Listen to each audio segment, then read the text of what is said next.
بسم اللہ الرحمن الرحیم۔ السلام علیکم ورحمۃ اللہ وبرکاتہ۔ سیکنڈ ایئر ماہر آج ہم جو ہے سورۃ البقرہ کی آیت نمبر 42 تا 46 پڑھیں گے، جس میں حق چھپانے کی ممانعت اور نماز و زکوٰۃ کا حکم اس کے بارے میں بتایا گیا ہے۔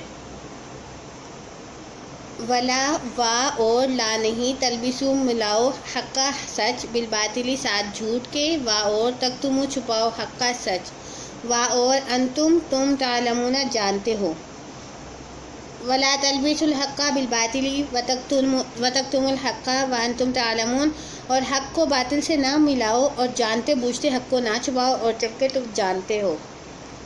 وا اور اقیموا نماز قائم کرو، صلاۃ نماز، وا اور آتو تم ادا کرو، زکوٰۃ زکوٰۃ، وا اور جو ہے رکوع کرو، مع راکعین ساتھ رکوع کرنے والے، تأمرون کیا تم حکم دیتے ہو، الناس لوگوں کو، بالبر نیکی کے ساتھ، وا اور تنسون تم بھولتے ہو، انفسکم اپنے آپ کو، وانتم اور تم تتلون پڑھتے ہو، الکتاب کتاب، افلا کیا پس نہیں، تعقلون تم سمجھتے، واستعینوا اور تم مدد مانگو، بالصبر صبر سے، وا اور الصلاۃ نماز، وا اور انہا بے شک لکبیرۃ البتہ بڑی ہے، الا مگر اللہ پر خاشعین عاجزی کرنے والوں، الذین جو یظنون وہ یقین رکھتے ہیں، انہم بے شک وہ ملاقو ملنے والے ہیں، ربہم اپنے رب، وا اور انہم بے شک وہ الیہ اس کی طرف راجعون لوٹنے والے ہیں۔ واقیموا الصلاۃ وآتوا الزکوٰۃ وارکعوا مع الراکعین، اتأمرون الناس بالبر وتنسون انفسکم وانتم تتلون الکتاب افلا تعقلون، واستعینوا بالصبر والصلاۃ وانہا لکبیرۃ الا علی الخاشعین الذین یظنون انہم ملاقو ربہم وانہم الیہ راجعون۔ اور نماز قائم کرو، زکوٰۃ ادا کرو، رکوع کرنے والوں کے ساتھ رکوع کرو۔ کیا تم لوگوں کو نیکی کرنے کا حکم دیتے ہو اور اپنے آپ کو بھول جاتے ہو؟ تم کتاب کی تلاوت کرتے ہو تو کیا تم سمجھتے نہیں؟ صبر اور نماز کے ذریعے مدد مانگا کرو، بے شک یہ ضرور بھاری ہے مگر عاجزی کرنے والوں پر بھاری نہیں ہے۔ عاجزی کرنے والے وہ ہیں جو اس بات پہ یقین رکھتے ہیں کہ بے شک وہ اپنے رب سے ملنے والے ہیں اور بے شک وہ اس کی طرف لوٹنے والے ہیں۔ ان آیات میں سب سے پہلے حق چھپانے کے بارے میں بتایا گیا ہے کہ اہل عرب کی اکثریت ان پڑھ اور جاہل تھی۔ نبی کریم صلی اللہ علیہ وسلم کی آمد اور بعثت یعنی کہ نبوت پر وہ ایک شک و شبہ کی کیفیت سے دو چار تھے۔ آپ صلی اللہ علیہ وسلم کے متعلق جو ہے وہ تسلی حاصل کرنے کے لیے وہ عموماً یہودی علماء کا رخ کرتے، کیونکہ یہودیوں کے پاس ان کی ہدایت کے لیے بہت زیادہ انبیاء آئے تھے، اسی بنا پر اہل عرب یہود کا احترام کرتے تھے۔ لیکن جب اہل عرب یہودیوں کے پاس جاتے، یہودی نہ تو صحیح طریقے سے انکار کرتے، نہ ہی مکمل طور پر نبی کریم صلی اللہ علیہ وسلم کی تصدیق کرتے، بلکہ کچھ سچ اور کچھ جھوٹ ملا کر اہل عرب کو مزید گمراہ کر دیتے۔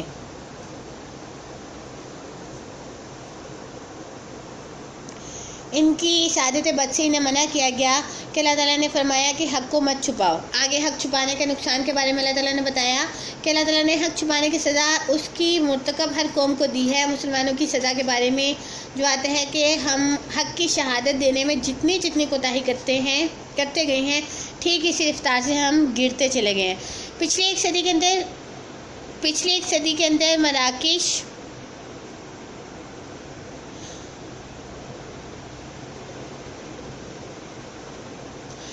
سے لے کر شرق الہند تک ملک ہمارے ہاتھ سے نکل گئے، مسلمان قومیں ایک ایک کر کے مغلوب اور محکوم ہوتی چلی گئی۔ مسلمان کا نام فخر و عزت کا نام جو ہے وہ نام نہ رہا، بلکہ ذلت اور پسماندگی کا نشان بن گیا۔ دنیا میں ہماری کوئی آبرو باقی نہ رہی، کہیں ہمارا قتل عام ہوا، کہیں ہمیں گھر سے بے گھر کیے گئے، کہیں ہمیں چاکری اور خدمت گاری کے لیے زندہ رکھا گیا۔ جہاں ان کی اپنی حکومتیں قائم رہ گئی، وہاں بھی انہوں نے شکستوں پہ شکستیں کھائی، اور آج ان کا حال یہ ہے کہ بیرونی طاقتوں کے خوف سے لرز رہے ہیں۔ حالانکہ اگر وہ اسلام کی قومی اور عملی شہادت دیتے تو کفر کے لمبردار ان کے خوف سے کانپ رہے ہوتے۔ اسلامی نظام اور کیا آج بھی مسلمان عراق اور افغانستان میں حق چھپانے کی سزا نہیں پا رہے؟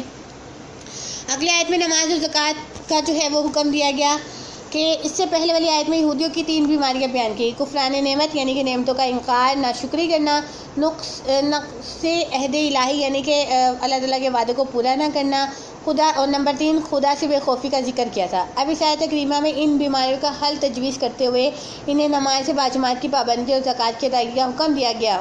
صلاۃ کے لفظی معنی دعا کے ہیں، اور شرع اسلامی سے مراد وہ طریقہ عبادت ہے جو ہر نبی نے اپنی امت کو سکھایا ہو۔ اور زکوٰۃ کے لفظی معنی پاک کرنے کے ہیں۔ شریعہ اسلام میں زکوٰۃ سے مراد مال کا وہ حصہ ہے جو شرعی نصاب کے مطابق ہو اور ہمارے ہاتھ سے لے کے غریبوں میں تقسیم کیا جائے۔ یہ دونوں ہر دور اور ہر زمانے میں دین کے اہم رکن رہے ہیں، اس لیے تمام انبیاء اپنی امتوں کو اس کی تاکید کرتے رہے، مگر یہود ان جسمانی اور مالی عبادتوں کی پرواہ نہ کرتے تھے۔ باجماعت نماز کا تو تصور ہی ختم ہو چکا تھا، بلکہ انفرادی نماز کا سلسلہ بھی ختم تھا، اور زکوٰۃ ادا کرنے کے بجائے وہ سود کھانے لگ گئے۔ رکوع کرنے والوں کے ساتھ رکوع کرنے کا حکم اس لیے دیا گیا کہ باجماعت نماز انسان کے اندر سے نخوت اور تکبر کا خاتمہ کر دیتی ہے، نفرت کا تو محبت کا سبق ملتا ہے۔ امت محمدیہ صلی اللہ علیہ وسلم کو ان دونوں ارکان کی پابندی کی تاکید کی گئی۔ آج ہمارے ہاں بھی نماز کا حقیقی مقصد فوت ہو گیا ہے، جس کے نتیجے میں نماز ادا کرنے والے بھی عملی زندگی میں اچھے کردار کے حامل ہیں۔ ہماری نمازیں بے روح ہو کر محض ورزش جسمانی ہے۔ زکوٰۃ کی ادائیگی جو مسلمانوں کے کمزور افراد کی غربت کا علاج ہے، عملاً بہت کم ہے۔ پھر زکوٰۃ کی تقسیم کا عمل بھی بہت خراب ہے۔ اس طرح نماز اور زکوٰۃ کے نظام کی قیام کی اشد ضرورت ہے، تاکہ مسلمان کے اخلاق کی تعمیر و تشکیل اور غرباء اور ضعفاء کی مدد کا انتظام ہو سکے۔ پھر آگے بیان کیا گیا خود فریبی۔ بعض یہودیوں کے عزیز جو ہے ایمان لا چکے، جو یہودی ایمان نہ لائے تھے، وہ اپنے ایمان لانے والے عزیزوں کو یہ کہہ کر خوش کرتے کہ تم نے اچھا کیا کہ تم ایمان لے آئے، یہ ٹھیک راستہ ہے، لیکن خود دنیا داری میں اس حد تک آگے نکل چکے کہ اپنے بارے میں اسلام لانے کے متعلق سوچنا بھی محال ہے۔ اپنی نجی محفلوں میں علماء یہود اس حقیقت کا برملا اعتراف کرتے تھے کہ آپ صلی اللہ علیہ وسلم کے اللہ کے سچے نبی ہیں، لیکن خود نفسانی خواہشات سے اتنے مغلوب ہو چکے تھے کہ ایمان لانے کو تیار نہ تھے۔ چنانچہ اس آیت میں ان کو خبردار کیا گیا اور کہ دوسروں کو راہ راست کی ترغیب دیتے ہو اور خود اس درست راستے سے روگردانی کر رہے ہو، یہ کتنی بڑی بے عقلی کی بات ہے۔ آج مسلمان بھی لما تقولون ما لا تفعلون، یعنی جو کچھ تم کہتے ہو کرتے نہیں کی تفسیر بن چکے، اور یہود کی طرح غلط طرح یعنی کہ بلا اعمال صالح سے بخشش کے طلبگار ہیں، یعنی کہ نیک اعمال کیے نہیں ہیں اور سوچتے ہیں کہ اللہ تعالیٰ ہمیں کیا کریں گے، بخش دیں گے۔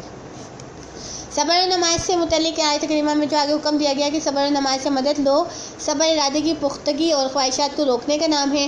ان خوبیوں سے بڑی بڑی مشکلات کا مقابلہ کرنا آسان ہو جاتا ہے۔ صبر و نماز یہ دونوں ایسی بڑی صفات ہیں اور خوبیاں ہیں جن کے ذریعے ایک مومن کا اللہ تعالیٰ سے مسلسل رابطہ استوار رہتا ہے، اور ان کی وجہ سے اللہ تعالیٰ کی مدد حاصل ہوتی ہے۔ راہ حق پہ چلتے چلتے مشکلات کا سامنے آنا ایک یقینی بات ہے۔ ان مشکلات سے بچنے، ان کو برداشت کرنے کا واحد حل یہ ہے کہ ان پر صبر کیا جائے اور نماز کی پابندی کی جائے۔ یہ دونوں کام مخلص بندوں کے لیے بڑے سادہ اور ہلکے ہیں، مگر جو لوگ ان دونوں کے عادی نہیں ہیں، ان پر یہ دونوں کام بڑے بوجھل ہیں۔ لیکن صبر سے مشکلات کا مقابلہ کیا جا سکتا ہے، کیونکہ صبر سے ہی مدد خداوندی آ سکتی ہے۔ اسے نبی کریم صلی اللہ علیہ وسلم نے فرمایا، ان النصر مع الصبر، بے شک مدد الہی صبر کے ساتھ ہے۔ اگلی آیت میں جو ہے وہ آخرت کا یقین اور امید کے بارے میں بتایا گیا ہے، ان کی وضاحت کی گئی ہے۔ جو اللہ سے ڈرتے ہیں، خشوع و خضوع کرتے ہیں، یہ ایسے لوگ ہیں جن کو یوم آخرت اللہ تعالیٰ سے ملاقات کا بھرپور یقین ہے۔ انہیں یقین ہے کہ ایک دن رب کی عدالت میں اپنے آپ کو اس پیشی کے لیے تیار کرتے ہیں، جس کے نتیجے میں وہ دنیا کی زندگی پر آخرت کو ترجیح دیتے ہیں۔ مولانا امیر حسن اصلاحی صاحب اس بارے میں لکھتے ہیں، توحید کا ایک پہلو یہ ہے کہ وہ اس بات پر یقین رکھتے ہیں کہ آخرت کے سارے معاملات صرف اللہ وحدہ لا شریک کے سامنے پیش ہوں گے، وہی جزا اور سزا دے گا۔ اس لیے ہمیں درست عقیدہ اور اعمال صالحہ کے ذریعے اللہ تعالیٰ سے ملاقات کی تیاری کر لینی چاہیے کہ اس وقت ہم اللہ کے حضور پیش ہو سکے۔ آگے اگلی آیت نمبر 47 اور 48 میں بنی اسرائیل پہ احسانات اور خوف آخرت کے بارے میں جو ہے وہ بتایا جا رہا ہے۔ بنی اے بیٹو اسرائیل اذکروا، یاد کرو نعمتی، میری نعمت کو، اللہ جو انعمت، انعام کی میں نے علیکم تم پر، وانی، اور بے شک میں فضلتکم، فضیلت دی تم کو، علی پر عالمین جہانوں، اور اتقوا، ڈرو، یومن، اس دن، لا نہیں، تجزی، بدلہ دے گی، نفسن، کوئی جان، ان سے، نفسن، کسی جان سے، یہ کچھ بھی، اور لا نہیں، یقبلو، قبول کی جائے گی، منہا، اس سے، شفاعت، سفارش، ولا یؤخذ، اور نہ جو ہے لیا جائے گا، منہا، اس سے، عدل، بدلہ، اور لا نہیں، ہم وہ ینصرون، مدد کیے جائیں گے۔ یا بنی اسرائیل اذکروا نعمت التی انعمت علیکم وانی فضلتکم علی العالمین واتقوا یوما لا تجزی نفس عن نفس شیئا ولا یقبل منها شفاعتم ولا یؤخذ منها عدل ولا هم ینصرون۔ اے بنی اسرائیل، میری اس نعمت کو یاد کرو جو میں نے تم پر انعام کی، اور بے شک میں نے تمہیں تمام جہانوں پر فضیلت دی، اور اس دن سے ڈرو جب کوئی کسی کے کچھ کام بھی نہ آئے گا، نہ کسی کی سفارش قبول کی جائے گی، نہ فدیہ لیا جائے گا، اور نہ اس کی مدد کی جائے گی۔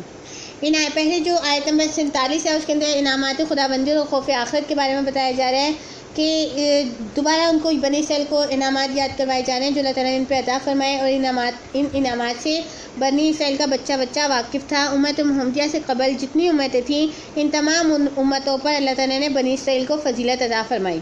چنانچہ اس کے بارے میں ارشاد فرمایا، وَإِذْ قَالَ مُوسَىٰ لِقَوْمِهِ يَا قَوْمِ اذْكُرُوا نعمت اللہ علیکم اذ جعل فیکم انبیاء وجعلکم ملوکا وآتاکم ما لم یؤت احد من العالمین۔ اب جب موسیٰ علیہ السلام نے فرمایا، میری قوم، تم اللہ تعالیٰ کی اس نعمت کو یاد کرو جو تم پر انعام کی ہے، تم میں سے اس نے پیغمبر بنائے، تمہیں بادشاہ بنایا، اور وہ دیا جو تمام زمانے میں فرمایا، وَلَقَدِ اخْتَرْنَاهُمْ عَلَىٰ عِلْمٍ عَلَى الْعَالَمِينَ، اور تحقیق ہم نے علم کی بدولت تمام زمانے پہ انہیں فضیلت دی، لیکن بنی اسرائیل نے اس فضیلت کو اللہ تعالیٰ کی نافرمانیوں کی وجہ سے ضائع کر دیا۔ اللہ تعالیٰ نے ان کو ذلیل و رسوا کر دیا۔ مولانا دریا آبادی لکھتے ہیں، بنی اسرائیل کو دوسری امم پر فضیلت کی وجہ مال و دولت نہ تھی، بلکہ ان کی فضیلت یہ تھی کہ ان کی عقیدہ توحید میں پختگی تھی، جس کی وجہ سے دیگر اقوام پر ان کی فوقیت اور فضیلت حاصل تھی۔ زمانے کے ساتھ ساتھ جو ہے یہ سلسلہ کمزور ہوتا گیا۔ آخر کار ایک دور ایسا بھی آیا کہ یہی قوم دنیا کی سب سے بڑی بت پرست قوم بن گئی، اور اس لیے ان کو ذلت اور رسوائی کا سامنا کرنا پڑا۔ آگے اگلی آیت میں عقیدہ آخرت کی اصلاح کی گئی کہ اس آیت میں یہود کے عقیدہ آخرت کی اصلاح کرتے ہوئے فرمایا، ان کو قیامت کی ہولناکیوں سے ڈرایا جا رہا ہے کہ وہ ایک ایسا دن ہوگا جس دن کوئی کسی کام نہ آئے گا، نہ سفارش قبول کی جائے گی، نہ ہی معاوضہ دے کر چھٹکارا حاصل کیا جا سکے گا، غائز کوئی مددگار نہ ہوگا۔ اس دن سے ڈرنا چاہیے اور اعمال صالح کرنے چاہیے۔ میں فرمایا گیا کہ بے ایمان لوگوں کی مدد نہیں کی جائے گی۔ عقیدہ آخرت میں اصلاح کی ضرورت اس لیے پیش آئی کہ یہود کے عقیدہ آخرت میں فساد رونما ہو چکا تھا۔ وہ یہ سمجھتے تھے کہ ہم ان کی اولاد ہے، اس لیے ان کی طفیل ہماری بخشش ہو جائے گی، اس لیے وہ گمراہیوں میں مبتلا ہو گئے اور نیک اعمال سے دور ہوتے گئے۔ ان کے بعد عیسائیوں نے بھی آخرت کے حساب کتاب کے بارے میں یہی رویہ اختیار کیا، جس کے نتیجے میں وہ بھی نیک اعمال سے دور ہوتے گئے، اور آج ہم مسلمانوں میں بھی یہی تصور داخل ہو گیا ہے کہ پیروں اور ولیوں کے نام جو ہے نظر نیاز دینے سے ہمارے گناہ معاف ہو جائیں گے، جبکہ آیت آخرت کے حساب کتاب کی مکمل وضاحت کر رہی ہے۔ مولانا عبد الماجد دریا آبادی لکھتے ہیں، وَلَا هُمْ يُنصَرُونَ، اور ایمان نہ رکھنے والوں کو کس طرف سے مدد و نصرت بھی نہ پہنچے گی کہ سزا میں کچھ کمی ہو سکے، چاہے جائے کہ نجات کامل ہو سکے۔ گمراہ قوموں نے طرح طرح کے سہارے گھر رکھے تھے کہ فلاں اور فلاں عذاب الہی کی گرفت سے بچا لیں گے، یہاں سب کی جامع تردید کر دی گئی۔ اللہ تعالیٰ ہمیں عمل کے توفیق دے۔ السلام علیکم ورحمۃ اللہ وبرکاتہ۔